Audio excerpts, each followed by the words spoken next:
Hello everyone, welcome back to Planet Coaster 2 and welcome back to Ancient Realm.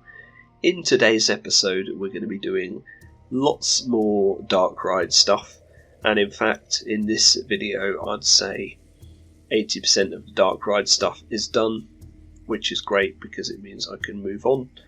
And the first thing that I work on is just changing around some of the animatronics and the doors in this first room, just because I felt I wanted the sequence to be a bit slower. So that's what I do really. I switch out one of the moving platforms for a horizontal one that gives you a little bit more time with the door being open, and obviously sink everything into the ground and hide it where necessary.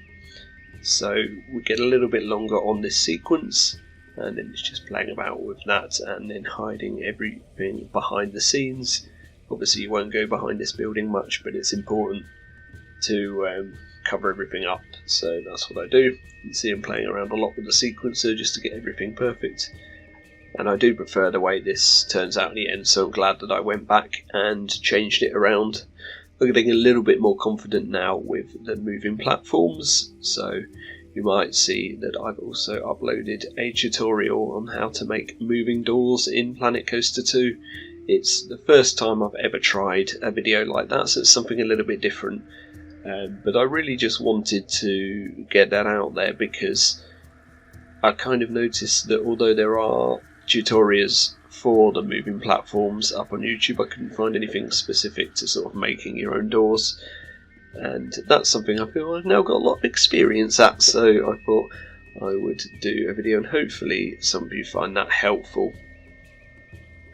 Put a link in the description if I remember to as well. Then I'm looking at the doors earlier on in the build and just playing about with them, and I put a sign up as well to say do not enter or something like that. And yeah, just looking through the POV, make sure everything looks alright before we move on to the next part of the dark ride section, which is going to be a rotating door. And yeah, I was just playing about really here. I just wanted to see if I could do this basically. So I'm using one of the cog pieces and a huge Viking piece, which probably doesn't completely fit the theme the way that I've done it, but you're going to see it for such a short amount of time that I don't think it really matters. But it basically just rotates and opens up so that you can go through, and it looks kind of cool. And somehow I managed to hide it all as well in the building work around it, so it's all sunken in and doesn't stick through anything basically. So yeah, that's all there is to this gate really. It's two rotating pieces. One is the cog and the other is the big sort of Viking claw piece, and they've got their own rotating platform, but it all works pretty much the same. You're just sticking one on top of another basically, and then covering everything else up with pillars. This is probably one of my most used pieces, this pillar. You may have noticed that I just had a GeForce Now timeout there. The connection was spotty, which basically means that it stops working because the internet's not strong enough to continue streaming it. This happened quite a few times throughout my build, which is rather frustrating, but you don't tend to lose any progress when that happens. The game just goes back to the exact spot that it was in once the connection's restored, so it's not a problem, just a little bit frustrating. Anyway, moving on to the next room, and it's basically where the log flume goes up a lift hill, and I wanted to keep this room really simple, so just covering up with some walls at the moment to get the basic shape of it and work out where everything was going to go. And then I just use a bunch of pillars, and we have some moving cogs along the left hand wall, the right hand wall actually from guest perspective. And yeah, that's basically all there is to this section. I also had this big room here that I didn't really know what to do with, so I built a room with a load of cogs and stuff in it, and I just wasn't really feeling it, so I end up changing everything around again, and we end up with a completely new layout, but we'll get to that in a bit. Now for the pillars in the main room with the lift hill, and yeah, just really straightforward, using the same ones as before, and a little bit of room for these moving cogs. I just used the horizontal moving platform and put the rotational one on top of it so that it moves along with it, and that way you can do two different types of movement at once. So you've got the cogs rotating and moving left and right along, or moving horizontally rather, along this platform. And this is the only time actually that I don't hide the moving platform, because it's a really dark section. You're not going to see it that well and you're going past it fairly quickly, so I didn't feel there was a need to really. Now I had a go at sticking a load of moving cogs together. This is probably a really bad idea for performance. I don't know if well, obviously having loads of moving parts like this made up of little pieces is not going to bode well really for your FPS or anything like that. But I went ahead and did it anyway, so we've got a pillar made of loads of cogs, and yeah, it looks kind of fun, but I wasn't completely happy with this room in general, even though there was some sort of slightly more creative bits that I was trying to do like this. So now I start ripping out the layout again. I don't know, I must just really want to cause myself more work when I start doing stuff like this, because it is really difficult to actually find enough room to get the layout back up to the top section in order for it to have that final drop. But this is what I wanted here. I wanted another rotational platform room where we could have another animatronic, so in order for that to happen, the layout had to be completely changed. This is a problem when I play the game for ages and then stop playing it and then have an idea, and that idea usually causes me a lot more hours in the game to put said idea into practice. But yeah, it's fine. We're coming up to 40 hours or so of play now in the game. It feels like a lot longer, to be honest. I feel like I've been playing the game for absolutely ages, but really this is only the second proper build that I've done, so yeah, I suppose I haven't really been playing it for that long at all. But 40 hours, yeah, I feel like I've got a good feel for the engine and the mechanics and how everything works now. I can get over the little frustrations of having so many clicks to come out of a menu, and when you click something and it just doesn't place down and stuff like that. You know, I can overlook these things, and hopefully there's some fixes for them in the not too distant future. So moving on, I decided to do a falling rock display thing. So we just got some rocks falling from the ceiling and crashing down all around the log flume as you go through this room, and that's going to be kind of the second to last scene before you head back to the station. So it's basically that last bit of excitement where you're escaping from the fallen rocks, and then it goes into a scene at the end where we'll probably have a bit more of a calming scene, like you've made it through the temple alive. I'm not sure. I haven't gone mad thinking up a storyline or anything for this build. I've just literally built stuff that looks cool and works reasonably well together. Yes, it's kind of difficult to come up with a storyline for something like this. Well, I find it difficult anyway. Some people are really good at that sort of thing, but yeah, my creativity goes as far as what I actually build.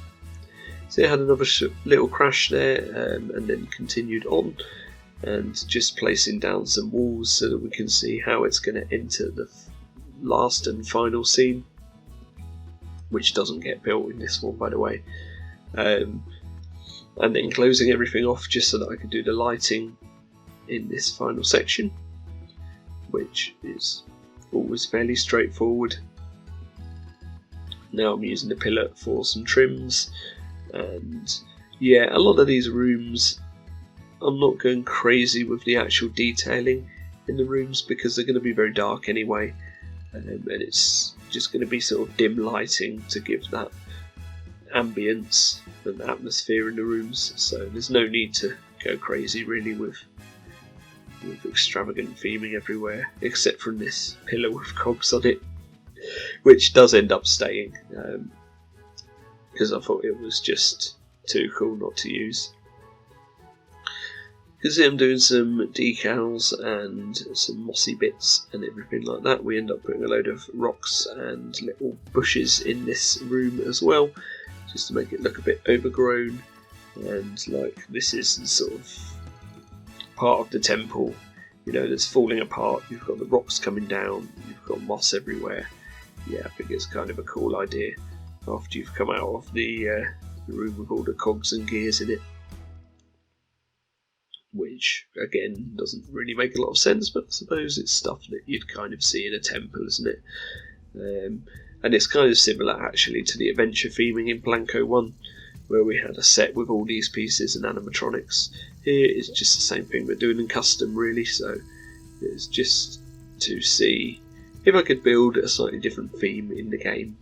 And yeah, I think it worked out pretty nicely in the end. Moving on, the next part of the build is the most custom thing I've probably done in the game yet. I wanted a proper Buddha head, because the one that I had before was from the mythology set and it didn't really fit the theme, but it's fine, we're keeping it anyway. But this one is made out of text pieces. So I thought it's a great piece to use because they're all recolorable, and you can do a lot basically with these pieces, and scaling them down as well really helped. And then I made the trim with a scroll piece randomly, which I actually really like this scroll piece as well, just for a small piece. I think it's really nicely detailed. The texture of it's really nice. But anyway, the idea of this is a huge cog animatronic, and it's got sort of temple themed pieces on it and stuff like that, and it's going to look pretty cool once it starts rotating around this head in the middle, and that's going to be our second like show scene for the ride, and the reason that we've put the second log flume rotating platform into the layout. So yeah, you can see that comes together really quickly thanks to the power of editing and cutting out all the slow and boring bits. And now it's just a case of placing it in and setting all the triggers and making everything work together, basically. But yeah, I'm pretty pleased that I decided to change the layout around again and place this piece in. We've now got the final layout. Nothing's changing again now because we're getting towards the end of the build and everything should work out perfectly the way it is. But yeah, you can see here I'm placing this into the showroom, and then it's, like I say, a case of theming up everything around it, using again the rock pieces to curve around the edge of the log flume. I'm not sure at this point if I'm going to do this for the entire length of the track. I feel it might get a little bit repetitive to keep doing that. Not something I'm overly keen on doing, but it might be worth it to improve the look of the whole ride. I'm not sure yet. Got a few more ideas for the bits of the ride that are left, so I don't think we should have too much trouble completing this build. Definitely had the motivation to play it. I've been We have taken a break over the last couple of days at time of recording, mainly due to work commitments, but I have been spending a lot of my free time playing Planco 2, and I've been spending a lot of my other free time watching videos of people playing at Planco 2. So yeah, I've definitely got some sort of addiction here. It's starting to absorb my life rather a bit too much.